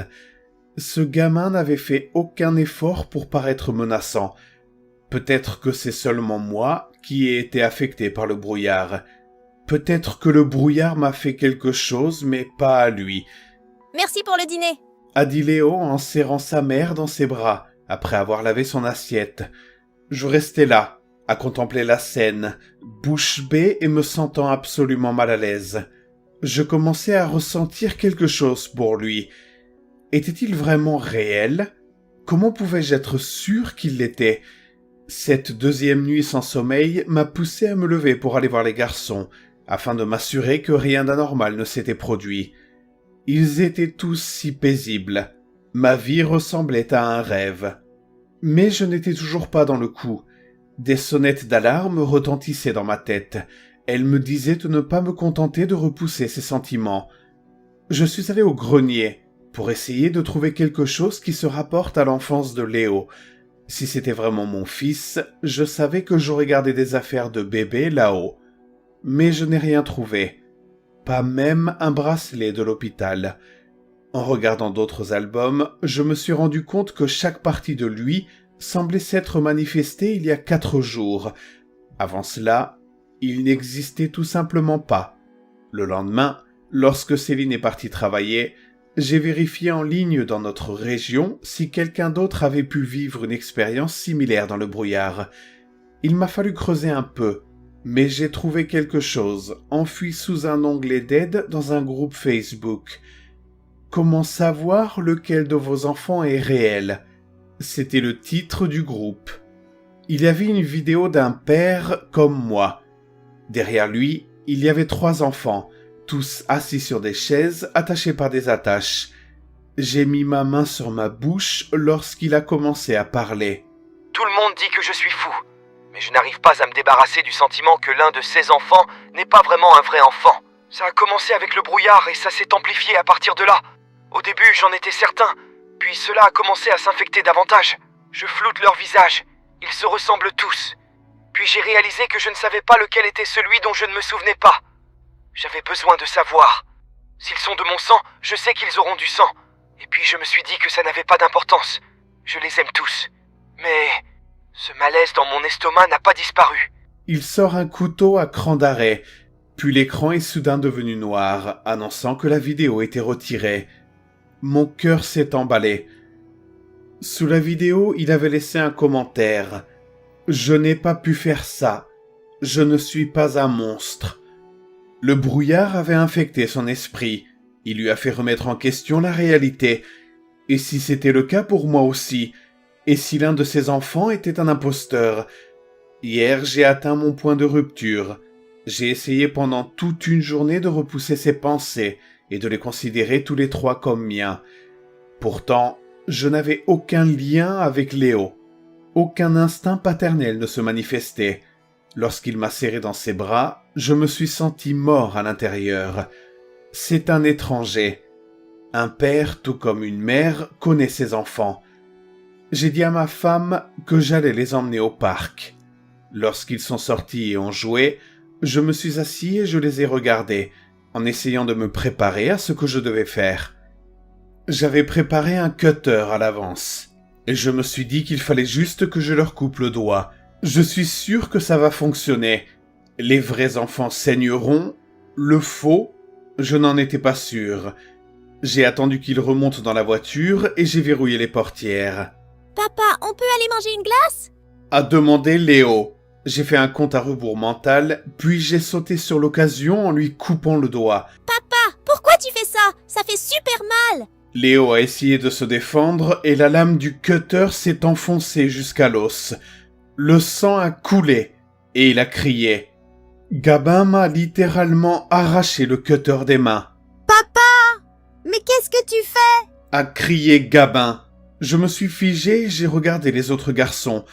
J'ai laissé tomber le cutter et je les ai rapidement conduits à la clinique la plus proche. Je leur ai dit que c'était un accident, que Léo avait trouvé un cutter, s'était amusé avec et s'était coupé le doigt. Finalement, il reçut quelques points de suture. Mes 3 enfants ont promis de ne rien dire à leur mère. Depuis, je suis abasourdi et horrifié par ce moment. Leur visage était rempli de peur. Leur propre père les a attaqués. Mais ce n'est pas le pire, car une chose est restée gravée dans ma mémoire. Quand Gabin m'a arraché le cutter des mains, il s'est coupé les mains à plusieurs endroits, mais pas une goutte de sang s'est déversée de ses plaies.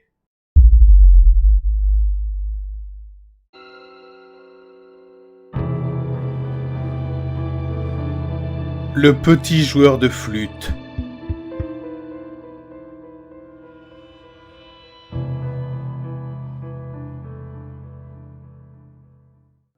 Un jour, mon grand-père m'a raconté une histoire dont je me souviendrai toute ma vie. J'avais 11 ans, et ce n'était clairement pas quelque chose à raconter à un enfant de cet âge-là. C'est une histoire aux racines perturbantes et au dénouement morbide.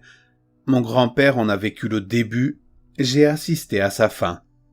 Il est né en Espagne, vers la fin des années 20. À l'époque où tout a commencé, il avait 10 ans. Le village qu'il a vu naître était perdu dans le maquis.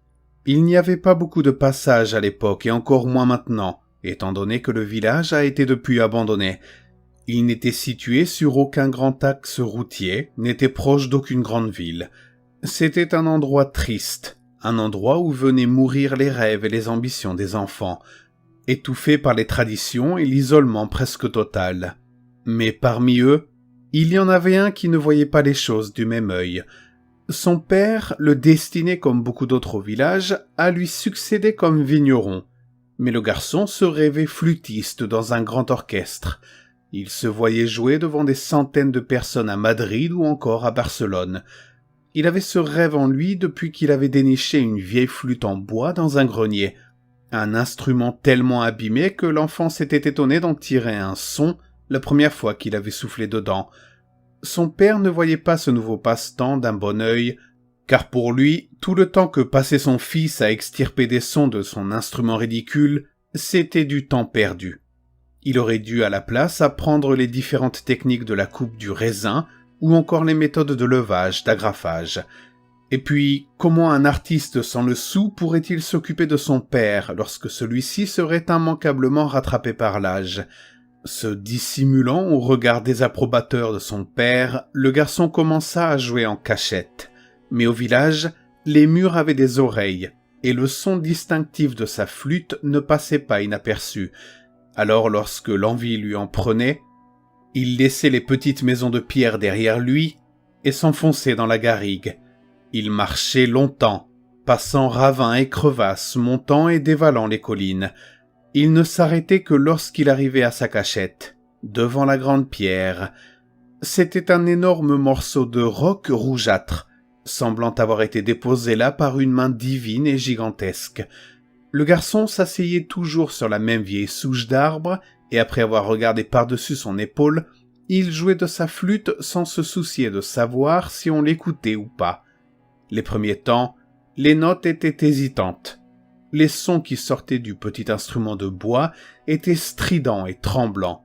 Mais plus l'enfant venait s'asseoir face à la pierre, plus les jours passaient, et mieux il jouait de sa petite flûte. Il arriva bientôt à créer des mélodies de plus en plus complexes.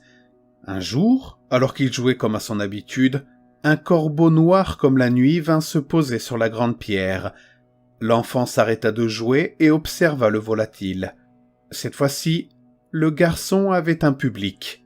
Il se remit donc à jouer et à la fin de son récital, salua bien bas le corbeau avant de s'en aller. Alors qu'au village, on parlait de guerre civile et de disparition, le garçon passait tous ses après-midi assis sur la souche, devant la grande pierre. Le corbeau était toujours au rendez-vous pour assister au spectacle. Le petit jouait pour lui, comme s'il s'agissait du président en personne, et bientôt un second corbeau vient se poser aux côtés du premier, puis un troisième, suivi d'un quatrième. Au bout de plusieurs semaines, pas moins de 40 corbeaux venaient se poser tous les jours sur la grande pierre. Il arrivait même parfois que les volatiles arrivent avant lui. Le garçon entrait donc sur scène, saluant son auditoire. Mais avec le temps, ces concerts se firent plus rares. Son père, en effet, interdit l'enfant de sortir en fin d'après-midi, et lui intima l'ordre de rester loin de la grande pierre rouge. Puis finalement, lui interdit de sortir tout court. Des gens disparaissaient au village. Le boulanger s'était volatilisé, suivi du meunier. Des gens qui parlaient trop fort d'après le père du garçon. D'autres habitants étaient partis sans explication. Des gens respectables, pourtant bien établis dans le village, déménageaient du jour au lendemain. Le doux son de la flûte, les mélodies, le grand air, tout ceci vint à manquer à l'enfant qui se morfondait à la fenêtre. C'est ainsi qu'un mois plus tard, alors que d'autres villageois avaient encore disparu, le petit garçon profita du lourd sommeil de son père pour s'éclipser. La nuit tombait doucement et beaucoup de maisons étaient maintenant inoccupées. On raconte qu'arrivé non loin de la grande pierre, le garçon vit de la lumière et des centaines de corbeaux volant en cercle autour de l'endroit. Les habitants qui vivaient encore au village, bien que peu nombreux, racontèrent avoir entendu un bruit terrible et sec, comme un coup de fouet titanesque qui résonna dans toute la vallée. On raconta aussi qu'une odeur atroce put être sentie dans tout le village, jusqu'à l'intérieur des maisons. L'enfant, quoi qu'il advint de lui, ne revint jamais de sa promenade au crépuscule. Mon grand-père a toujours assuré que ce petit garçon était son frère, même si mon père était certain qu'il n'avait pas connaissance d'un oncle mort étant enfant. Et pendant une longue période de ma vie, je me suis demandé pourquoi il m'avait raconté cette histoire alors que j'étais si jeune. Peut-être était-ce une sorte de conte à morale pour me mettre dans la tête l'idée de ne pas trop m'éloigner de la maison. En tout cas, elle avait fait son effet. Je ne sortais jamais seul très longtemps et toujours dans les environs de la propriété. Je l'ai par la suite presque oublié, jusqu'à la mort de mon grand-père. Par curiosité, je me suis renseigné sur son village natal. Je n'ai rien trouvé qui parlait d'une légende d'enfant jouant de la flûte au corbeau, mais j'ai découvert quelque chose de beaucoup plus triste. Le village, à l'époque où mon grand-père y était enfant, s'était retrouvé tiraillé par la guerre civile espagnole. Beaucoup d'habitants ne soutenaient pas le régime franquiste et certains même le revendiquaient ouvertement. Les troupes nationalistes stationnées dans la région faisaient régulièrement des descentes au village pour emmener les habitants qui affichaient avec trop de conviction leur soutien aux républicains, les soupçonnant de leur apporter de l'aide dans leur déroute. Les descendants des disparus ont longtemps ignoré le sort de leurs aïeux. Ils s'étaient volatilisés, sans laisser de traces, emportés par les fascistes. Avaient-ils été emmenés dans des camps de concentration? Avaient-ils été fusillés? Où étaient leurs corps? Des questions qui restèrent longtemps sans réponse. Mais il y a quelques années, ces familles se sont réunies pour pousser le gouvernement espagnol à se pencher sur leur cas. Les recherches qu'ils ont menées leur ont permis de découvrir une fosse commune, non loin d'une immense pierre rouge, dans laquelle se trouvaient 28 corps, calcinés pour la plupart, tous abattus d'une balle dans la tête ou la nuque. Il n'y avait qu'un seul cadavre dont les os étaient restés intacts. D'après les enquêteurs, il avait été tué bien après les autres, et n'avait pas été brûlé comme eux. C'était un squelette d'enfant présentant lui aussi la marque d'une balle, placée entre les deux yeux, ce qui a définitivement fini par me persuader de la vérité de l'histoire de mon grand-père. C'était l'objet que tenait l'enfant, dans sa main toujours serrée, une petite flûte en bois.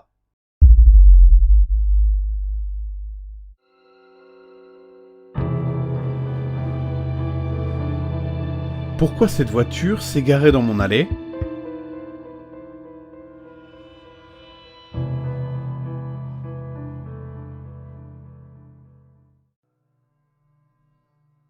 Les gens utilisent mon allée pour faire demi-tour. Il y a quelques jours, quelqu'un s'est garé et n'est pas reparti. Ça arrive tout le temps et je ne peux pas m'empêcher de trouver ça irritant. J'habite à la périphérie de la ville, à moins d'1 kilomètre d'une autoroute très fréquentée, et les gens s'arrêtent dans mon allée à toute heure de la journée. Ça me rend toujours nerveux, car je me demande si quelqu'un passe à l'improviste à chaque fois. Je regarde sans cesse les voitures s'installer dans mon allée, puis faire marche arrière et repartir. C'est la nuit que c'est le plus troublant. Je vois les phares traverser les arbres de mon jardin pendant qu'ils sont là. Je me demande si quelqu'un n'est pas en train de scruter ma maison, comme s'il avait l'intention de me cambrioler. Je gare ma voiture dans le garage, de sorte qu'on a toujours l'impression que je suis à la maison. En fin de compte, les gens s'en vont toujours et je me sens désabusé devant leur manque de bon sens. Il y a quelques jours, cependant, quelqu'un s'est garé et n'est pas reparti. Je l'ai observé depuis la fenêtre de mon salon, en jetant un coup d'œil à travers les stores. La voiture restait là, méfiante, au ralenti, juste au bout de l'allée. J'ai pensé qu'ils étaient peut-être perdus et qu'ils consultaient le GPS de leur téléphone, essayant de comprendre où ils avaient raté un virage. J'essaie de ne pas me comporter comme un idiot, et de leur laisser le temps de comprendre où ils vont avant de tirer des conclusions hâtives.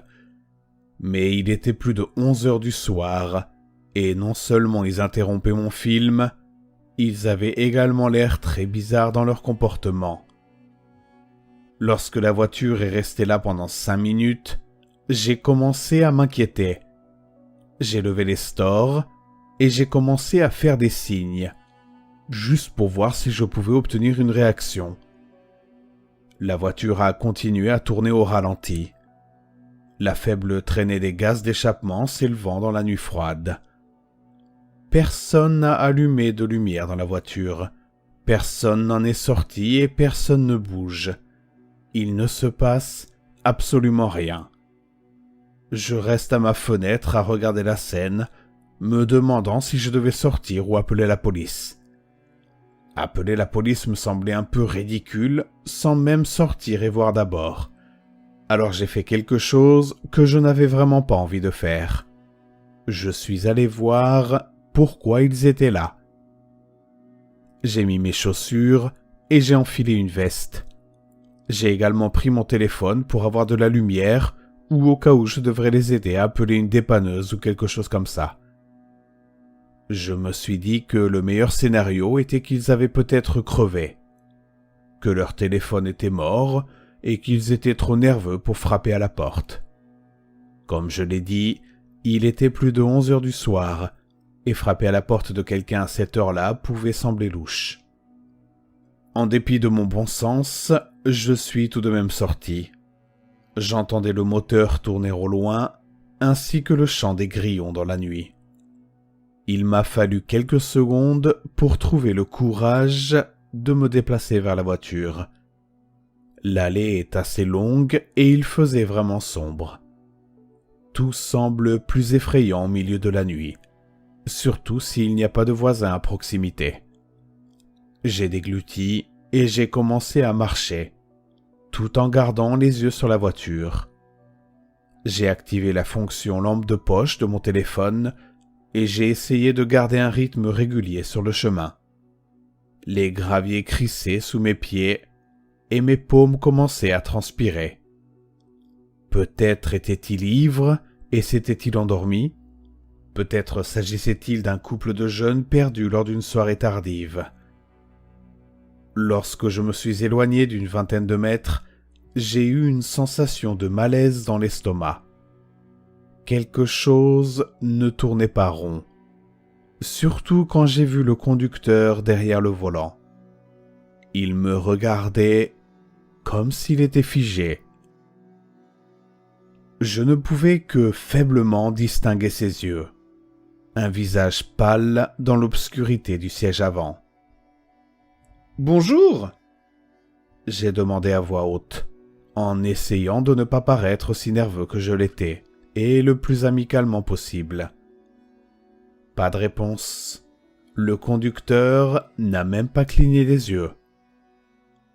Je me suis encore approché de quelques pas, essayant de voir s'il y avait quelqu'un d'autre dans la voiture. L'envie d'appeler la police me démangeait de plus en plus au fur et à mesure que je m'approchais du véhicule. « Vous êtes perdu ? C'est une propriété privée !» ai-je dit. Les traits du visage du conducteur me paraissaient de plus en plus inquiétants au fur et à mesure que je m'approchais. Je ne voyais que ses yeux, son nez. Pourquoi ne voyais-je rien d'autre? Pourquoi ne bougeait-il pas? Les phares de la voiture étaient aveuglants. Il était difficile de voir. J'ai commencé à avancer, en levant une main pour essayer de bloquer ma vue. Je n'avais pas d'autre choix que de me rapprocher encore plus et d'essayer de passer du côté du conducteur pour mieux voir. C'est alors que d'autres bruits de pas se font entendre. Et la voiture devient de plus en plus bruyante. Le conducteur n'a toujours pas bougé d'un poil. Il ne m'a pas fait signe ou quoi que ce soit. Je me suis rendu compte que je retenais ma respiration, l'anxiété montant en moi au fur et à mesure que je m'approchais. Le conducteur avait l'air d'être une femme, les mains devant elle, tenant le volant. Mais il faisait si sombre que je ne pouvais pas voir ses mains, seulement son regard immobile. Un fort sentiment d'inquiétude émanait de cette voiture sinistre, et mon corps me suppliait de faire demi-tour et de courir jusqu'à la maison. Quelque chose n'allait pas. Non, ça n'allait vraiment pas. J'ai contourné l'avant du véhicule jusqu'au côté conducteur, et j'ai brandi ma lampe de poche pour le voir. Il ne s'est pas retourné pour me regarder. Il n'a d'ailleurs absolument rien fait. Mes yeux ont lentement calibré ce qui se trouvait devant moi. Et quand j'ai enfin compris, j'ai eu envie de crier. La conductrice était bien une femme, et elle était morte. Ses yeux sans vie fixés sur ma maison, incapable de détourner le regard. Sa gorge avait été tranchée et toute la voiture était éclaboussée de sang. Il y avait du ruban adhésif partout. Une bande sur son front pour la maintenir en place. Une bande sur sa bouche pour qu'elle ne puisse pas parler. Et plusieurs liens serrés autour de ses poignets pour les maintenir sur le volant. Ses mains avaient été tranchées. J'ai aussitôt appelé la police, regardant frénétiquement partout alors que le monde semblait s'écrouler sur moi. Un opérateur a décroché immédiatement, et dans mes divagations terrifiées, j'ai inconsciemment pris connaissance de la scène pendant que j'expliquais ce qui s'était passé. Il n'y avait personne sur la banquette arrière et aucun signe de départ. J'ai commencé à paniquer davantage, regardant dans les arbres et vers la maison, m'attendant à voir quelqu'un regarder. Mais il n'y avait personne d'autre, personne à part moi et la femme massacrée. L'opérateur m'a demandé de retourner à l'intérieur et de verrouiller les portes jusqu'à l'arrivée des secours. J'ai sprinté jusqu'à la porte d'entrée, le bruit de mes propres pas me hantant pendant que je me dirigeais vers le porche. Une fois à l'intérieur, j'ai claqué la porte et l'ai verrouillée, tressaillant à chaque bruit alors que la voix sur l'autre ligne essayait de me faire taire. Mon cœur battait si fort dans ma poitrine que j'ai cru que j'allais avoir une crise cardiaque. La police est arrivée en moins de 2 minutes. Une voiture d'abord, avec un officier sortant du véhicule, arme au poing. Puis une autre. Puis 2 autres. Les pompiers ont suivi et la sirène hurlante s'est mêlée au barrage de lumière qui a illuminé toute ma maison. Je ne me sentais pas en sécurité à cet endroit, même après que les officiers sont entrés et ont fouillé la maison et l'ensemble de la propriété. Ils n'ont trouvé personne et le tueur n'a rien laissé derrière lui. Les jours qui ont suivi étaient un véritable cauchemar. J'ai dû m'absenter du travail, entre les interrogatoires et mon allée transformée en scène de crime. Je ne pouvais aller nulle part, même si j'essayais. Je n'ai pas beaucoup dormi entre la police, l'avocat et les équipes de journalistes. Je n'ai pas été seul pendant un certain temps. Ils ont tout fouillé. La cave, le grenier, les bois derrière ma maison. Ils ont même regardé dans le vide sanitaire pour voir si personne n'y était caché. Le tueur n'avait laissé absolument aucune trace. Personne ne savait où il était. Il n'a d'ailleurs jamais été retrouvé. Je n'ai pas appris grand-chose sur la femme que j'ai trouvée, si ce n'est que la police pense qu'elle a été choisie au hasard sur le chemin du retour du travail. Finalement, les choses sont revenues à la normale et j'ai été autorisé à reprendre mon travail. C'était un soulagement de sortir de la maison. Même après qu'ils aient remorqué la voiture de cette pauvre femme, je ne pouvais m'empêcher d'y penser chaque fois que je regardais dehors. Le fait d'aller en ville et de retourner derrière mon bureau a été une distraction bienvenue, et une fois que j'ai pu m'occuper l'esprit, il a été plus facile de prétendre que tout cela n'était qu'un mauvais rêve. Jusqu'à ce que je rentre chez moi en voiture hier soir. J'étais à peu près à mi-chemin quand j'ai commencé à sentir une odeur. Comme si j'étais passé à côté d'un animal mort sur la route. J'ai essayé de remonter les vitres, mais l'odeur a empiré. une lourde odeur de pourriture qui m'a donné la nausée. Je me suis rendu compte qu'il y avait quelque chose à l'intérieur de ma propre voiture. Lorsque je me suis garé pour trouver ce quelque chose, j'ai regardé sous les sièges et dans le coffre, pensant que j'avais peut-être oublié de la viande crue de la dernière fois où j'étais allé faire des courses. Je n'ai rien trouvé et je me suis gratté la tête en vain, jusqu'à ce que je regarde dans la boîte à gants et que je constate qu'elle fuit. Lorsque j'ai appuyé sur le bouton et que je l'ai ouverte, l'odeur a explosé dans la cabine, accompagnée d'une nuée de mouches bourdonnantes. À l'intérieur de la boîte à gants se trouvait une paire de mains de femme, décomposées et gonflées par le ruban adhésif qui les entourait.